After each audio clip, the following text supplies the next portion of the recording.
Math का question है एक कि a bicycle wheel has a total of 24 spokes. The angle between a pair of adjacent spoke is. Question क्या हुआ कि एक साइकिल का इस तरह से चक्का है ना, इसमें टोटल कितने स्पॉक हैं? कितने स्पॉक हैं? 24।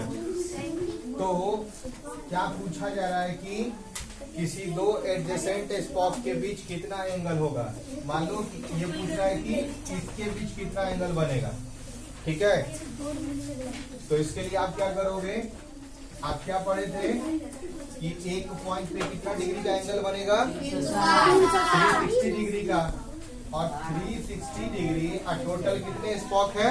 24।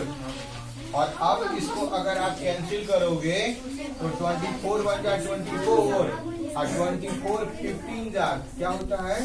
360। तो यानी कि दो एडजेसेंट स्पॉक के बीच कितना डिग्री का एंगल बनेगा? 15। यानी आपका ऑप्शन बी। नहीं, यही बनाए थे। इसके बाद देखिए क्वेश्चन है कि जब घड़ी में 6 बजता है तो उस समय मिनट हैंड और आवर हैंड के बीच जो एंगल बनता है वो कौन सा होगा? एक्यूट होगा, राइट एंगल होगा, ऑब्ट्यूज एंगल होगा या स्ट्रेट एंगल होगा? Straight angle. आप पढ़े हैं जब घड़ी में देखो यहाँ पर 12 होता है, यहाँ 6 होगा, यहाँ 3 होगा, यहाँ 9 होगा। और उस समय जब 6 बजता है तो मिनट हैंड कहाँ होगा? 6 पे। आवर हैंड कहाँ होगा? 6 पे। और ये देखो आपका इस तरह से एक सीधा सा स्ट्रेट लाइन बन रहा है ना, और यानी कि कौन सा एंगल हुआ? ये straight angle. Straight angle mean 180 degree का। नहीं, ऐसे भी अभी आप पढ़े हैं कि एक पॉइंट पे 360 डिग्री का एंगल बन जाता है। और इसको अगर आप एक स्ट्रेट खींच दोगे तो एक ये देखिए 360 दो भागों में बढ़ जाता है, यानी 180 डिग्री का ना। 180 डिग्री बने स्ट्रेट एंगल बनेगा। ठीक, कि the angle between the minute hand and the hour hand at 6 PM is answer क्या होगा? Straight angle. अब इसके बाद देखिए नेक्स्ट क्वेश्चन था कि find the difference between the greatest and the smallest 4 digit number formed using the digit 4 2 0 and 7 है। Digit कौन सा है? 4 2 0 एंड 7।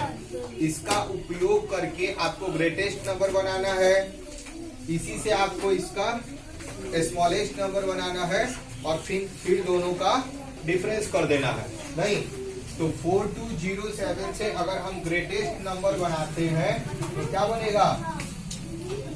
4207 से ग्रेटेस्ट बनाएंगे, क्या बनेगा? 7420। इस तरह से पढ़े है ना। और जब हम स्मॉलेस्ट बनाएंगे तो क्या बनेगा? 2047। अब इसको अगर आप माइनस करते हो ना तो क्या बनेगा? देखो क्या बन गया? 5373। कौन सा आंसर होगा? 5373।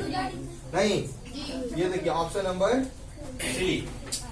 इसके बाद एक क्वेश्चन है, in a question of division if division is 51, quotient is 16 and remainder is 27, then the dividend.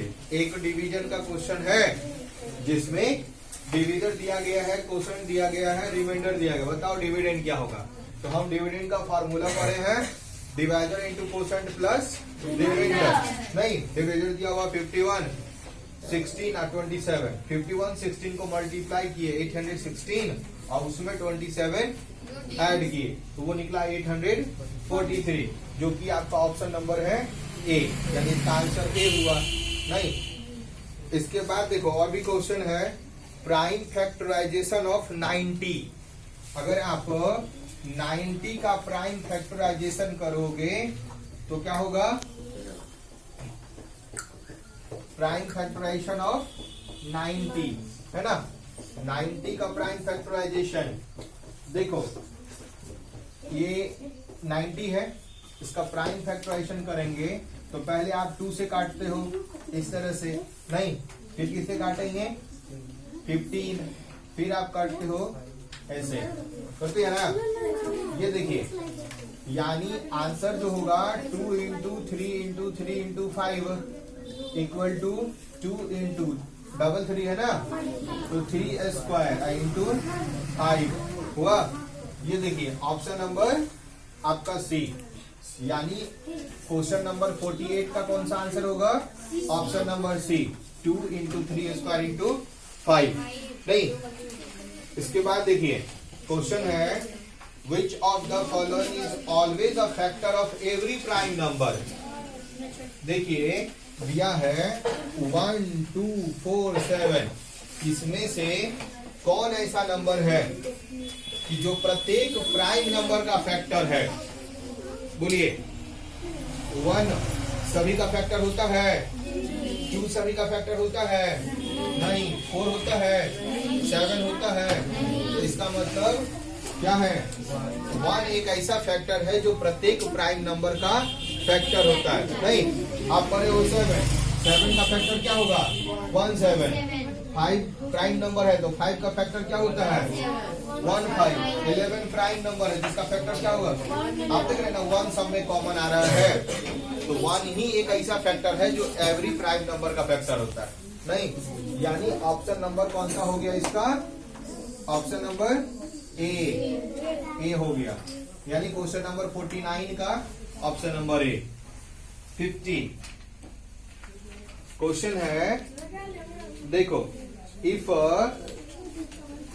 9432 divided by 1.25 equal to 7545.6, तो आपको बताना है 9.432 divided by 12.5 is equal to, ध्यान दीजिए अगर 9432 में 1.25 से डिवाइड करें तो इतना आंसर हुआ, नहीं तो अगर इसमें इससे डिवाइड करेंगे तो कितना आंसर होगा, बोलिए। इसका आंसर ऑप्शन में देखिए क्या सब दिया है, 7.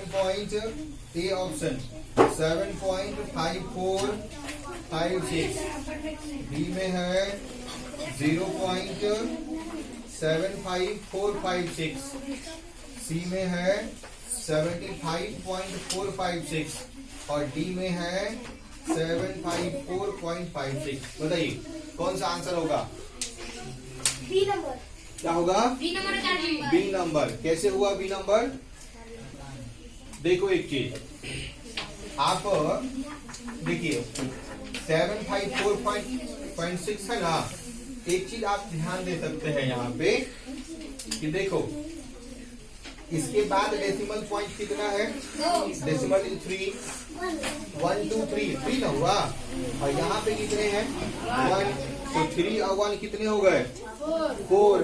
तो आप देखो तो इसमें कैसे कौन ऐसा है जिसमें 4 है, यहाँ देखिए 1 2 3 4, यहाँ 5 हो गया, ये आपका कट गया, नहीं हुआ 1 2, ये भी कट गया, 4 देखिए 1 2, ये भी कट गया, ये वाला देखिए 1 2 3 4, आपका जो आंसर होगा वो ए हुआ।